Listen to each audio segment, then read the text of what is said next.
NCP বর্তমানে একটি খেলনা নামিয়েছে। এই খেলনার নাম নাসিরউদ্দিন পাটোয়ারি। এনসিপি এদেরকে আমার মনে হয় মুখোশধারী। আওয়ামী লীগ যে কায়দায় বিএনপিকে সবসময় মুক্তিযুদ্ধের বিরোধী একটি মুখোমুখি অবস্থানে দাঁড় করাতে যায়, তো ঠিক একইভাবে আমরা দেখছি জুলাই আগস্ট গণ অভ্যুত্থানের পরবর্তীতে এই এনসিপি এবং জামাত শিবির তারা জুলাই আগস্ট গণ অভ্যুত্থানের বিরোধী হিসেবে বিএনপিকে দাঁড় করানোর চেষ্টা করছে। এনসিপি বর্তমানে একটি খেলনা নামিয়েছে। এই খেলনার নাম নাসিরউদ্দিন পাটোয়ারি, যাকে বিভিন্ন জেলা শহরে তারা পাঠাচ্ছে এবং সেখানে যে তারা ওই জেলা এবং শহরের সবথেকে যারা জনপ্রিয় রাজনীতিবিদ তাদের বিরুদ্ধচারণ করছে। তাদের বিরুদ্ধচারণ করলেও একটা কথা ছিল যে আপনি আমার কনস্ট্রাকটিভ সমালোচনা করতেই পারেন, কিন্তু তাদেরকে নিয়ে বিভিন্ন কটূক্তি করছে এবং প্রত্যেক জেলা এবং শহরে যে সে ওই জেলার রাজনৈতিক অঙ্গনকে উত্তপ্ত করছে।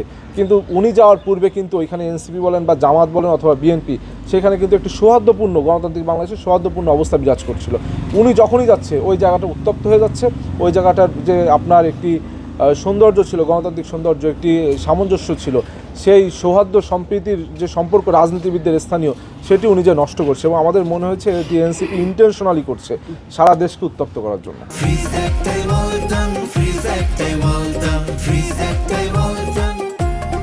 এই যে এনসিপি এদেরকে আমার মনে হয় মুখোশধারী, কেননা এরা মুখে বলে যে বাংলাদেশকে এগিয়ে নিতে চায়, কিন্তু তাদের যে কার্যক্রম সবকিছু বাংলাদেশকে পিছিয়ে নিয়ে যাওয়ার কার্যক্রম। সবকিছু কিন্তু বাংলাদেশকে কিভাবে আগামীর দিকে ত্বরান্বিত হবে তার থেকে না দিয়ে বাংলাদেশ কীভাবে পশ্চাৎগামী হবে সেই প্রতিযোগিতা তারা নেমেছে। তারা বারবার এই সরকারকে বিভিন্নভাবে ব্যর্থ দেখাতে চায়, কিন্তু তারা ভুলে গেছে এই সরকার 2/3 মেজরিটি নিয়ে তারা সংসদে গেছে, অর্থাৎ জনগণের সর্বোচ্চ প্রতিনিধিত্ব তারা করছে। এই সরকারকে যদি ব্যর্থ প্রমাণিত করে তাহলে বাংলাদেশের জনগণ ব্যর্থ হবে, বাংলাদেশ ব্যর্থ হবে।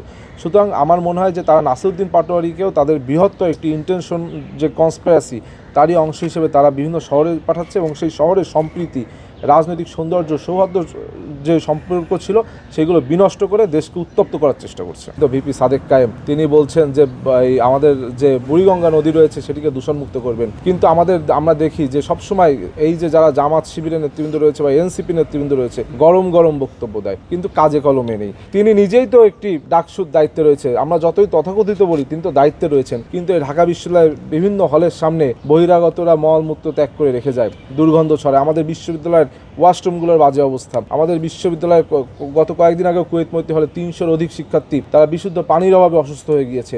সেই সব নিয়ে তার কর্ণপাত নেই। সে কিন্তু এখন সে ধান্দা করেছে যে সে যেইভাবে ডাকসুতে 2 নম্বরই করে ভিপি হয়েছে ঠিক একইভাবে সে হয়তো মেয়র ইলেকশনেও 2 নম্বরই করে মেয়র নির্বাচিত হবে। এই জন্য সে বুড়িগঙ্গার উদাহরণ সেখানে বসে দিচ্ছে। কিন্তু আমাদের মনে হয়েছে সে এটা মানে দিনের যে স্বপ্ন, সেই স্বপ্নে তিনি বিভোর রয়েছে, কেননা এখন একটি গণতান্ত্রিক বাংলাদেশ, গণতান্ত্রিক সরকার। এইখানে কিন্তু চাইলেই 2-3 নম্বরই ভাবে বিভিন্নভাবে প্রভাব খাটিয়ে সে ডাকসু স্টাইলে আর বেরোনো যাবে না।